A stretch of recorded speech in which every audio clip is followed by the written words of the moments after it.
जी बिल्कुल, आज हम देख रहे हैं हाई कोर्ट के बाहर जो है पीटीआई कारकुनों की बहुत ज़्यादा तादाद मौजूद है। हीट वेव की एडवाइजरी भी जारी है और इस्लामाबाद का टेम्परेचर जो है वो 45 सेंटीग्रेड से जो है वो ज़्यादा रिकॉर्ड किया जा रहा है। हमारे साथ इस वक्त जुनेद अकबर मौजूद हैं, पब्लिक अकाउंट्स कमेटी के चेयरमैन भी हैं और सूबाई सदर भी हैं। सर बताइएगा, खान साहब के केसेस जो हैं दोबारा से जो हैं वो आज डिले हो गए हैं, कैंसिल हो गए हैं, बताइए।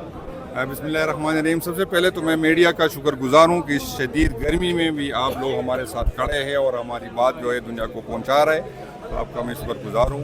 दूसरी बात ये है कि 26वीं आईनी तरमीम के बाद अदालतों से उम्मीद हमारी ख़त्म हो गई है। हम तो सिर्फ चूँकि जमहूरी लोग हैं, आइन की हुक्मरानी पे, कानून की हुक्मरानी पे यकीन रखते हैं, तो जो भी हमारे पास अवेलेबल ऑप्शन होते हैं वो हम इस्तेमाल करते हैं। तो अदालतों से ना हमें पहले रिलीफ मिला, ना आइंदा कोई उम्मीद है कि अदालतों से रिलीफ मिलेगा।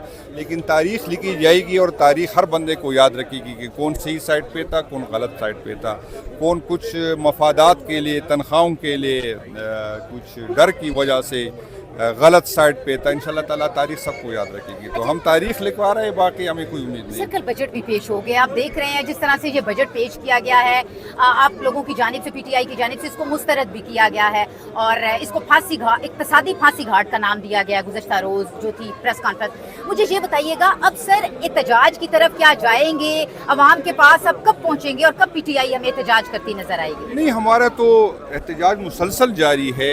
वो अलग बात है कि उस स्केल पे नहीं है जिसका हम इंतज़ार कर रहे हैं, लोग वर्कर इंतज़ार कर रहे हैं। कल भी हमारी पेशावर में एहतजाज है और इस तरह मुख्तलिफ डिस्ट्रिक्टों में मुख्तलिफ रोज़ पर हमारे प्रोग्राम होती रहती है। और बाकी आपने बजट की बात की है, तो बजट वो लोग अवामी लेके आ सकते हैं जो अवाम के वोट से मुंतखब हो के आए, जिसको अवाम की समझ हो, अवाम के दर्द का एहसास हो।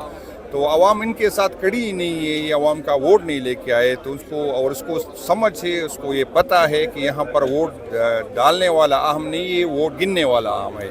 और वो लोग उसको, फिर भी उन लोगों से उम्मीद है जो उसको इक़्तिदार में लेके आए। सबको पता है कि उसको ख़ुद पता है कि यार उससे जब इस तरह की कमज़ोर हुकूमत होगी तो वो तो ना फैसले कर सकते हैं और ना अवाम का सोच सकते हैं। तो वो उन लोगों को सोचेंगे, उन लोगों के मानेगा जो उनको लेके आए। तो हमें तो इस हुकूमत से पहले दिन से कोई उम्मीद नहीं थी और ना अवाम की से कोई उम्मीद है। तो सर कोई अभी तक फाइनल हुआ है कि कब एहतजाज की कॉल दी जाएगी, या अभी कोई पॉलिटिकल कमेटीज़ में सर अभी कोई आपकी मुशावरत जारी है? मुशावरत तो हमारी हो रही है, मुसलसल हो रही है, लेकिन खान साहब ने खुद कहा है कि इस दफ़ा मैं खुद लीड करूंगा और मैं बताऊंगा कि एहतजाज का तरीक़ाकार किस तक क्या होगा और कहाँ पर होगा।